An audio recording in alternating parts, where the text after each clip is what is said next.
Wala nang maraming paligoy-ligoy pa, diretso sa punto na. Maiksi lang ang komentaryo, pero diretso sa punto. Maraming kuro-kuro, may tiwali, may totoo. Dito, sa puntong diretso tayo. Punto, diretso.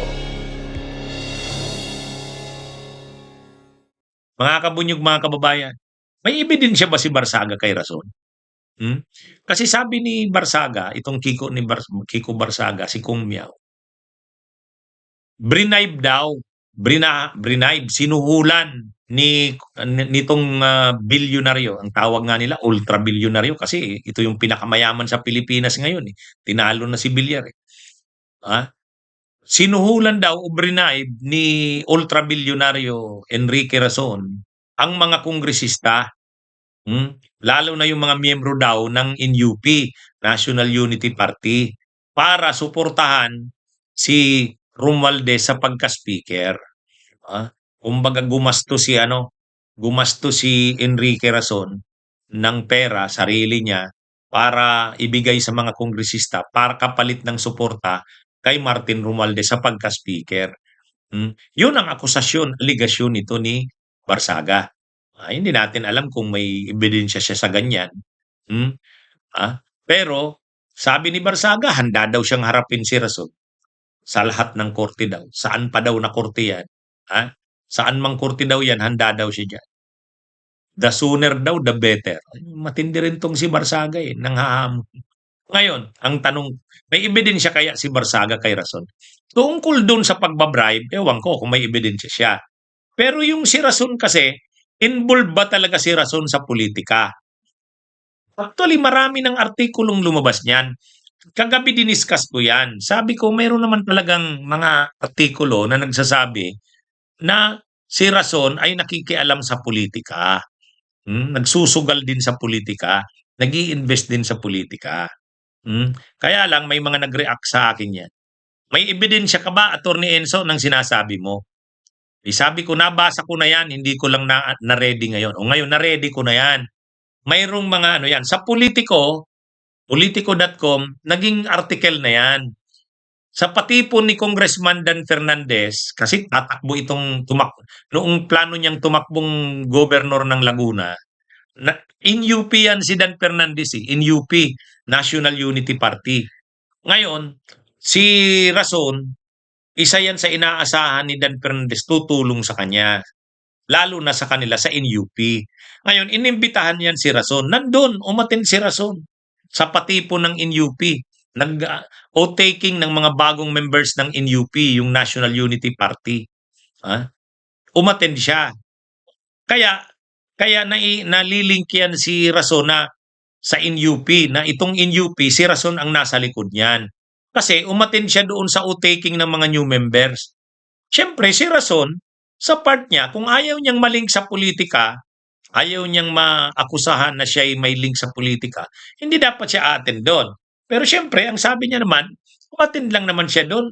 Hindi naman daw siya sa politika. Ayaw niya rin na, bahala daw ang politiko dyan. Pero mahirap kasing maniwalaan kasi nandun ka sa o-taking ng mga officials ng NUP o mga bagong members ng NUP. Alam mo naman political activity yon o nandun ka. Di pag-iisipan ka talaga na ikaw ang nasa likod ng NUP. Hindi naman siya ordinaryong tao, bilyonaryo siya. At sa iba pang mga pagtitipo ng NUP, nandun si Rason. Kaya nalilink siya dyan sa NUP. Hindi ba ano yan? Mayroon ba talagang mga ang mga negosyante, mga bilyonaryo, nakikialam sa politika? Hindi naman yan yung pakikialam na papakialaman nila ang gobyerno. Hindi naman ganyan. Pero siyempre, kapag negosyante ka, kailangan maprotektahan ang negosyo mo. Pangalawa, kailangan maganda, mapaboran ang negosyo mo. Halimbawa, yung kontrata sa NAIA, nagbibiding dyan ang mga negosyante. Siyempre, kung malakas ka sa gobyerno, pwedeng mapaboran ka niyan. Di ba?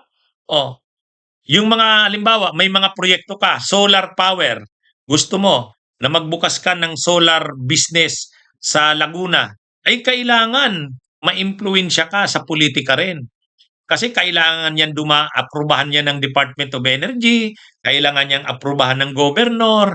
O paano maaprubahan yung proyekto mo na yan kung ikaw si Abuetis, kung ikaw si Rason, kung ikaw si Ramon Ang? Kailangan mo connection sa gobyerno. Kailangan mo may tagalakad sa iyo sa gobyerno.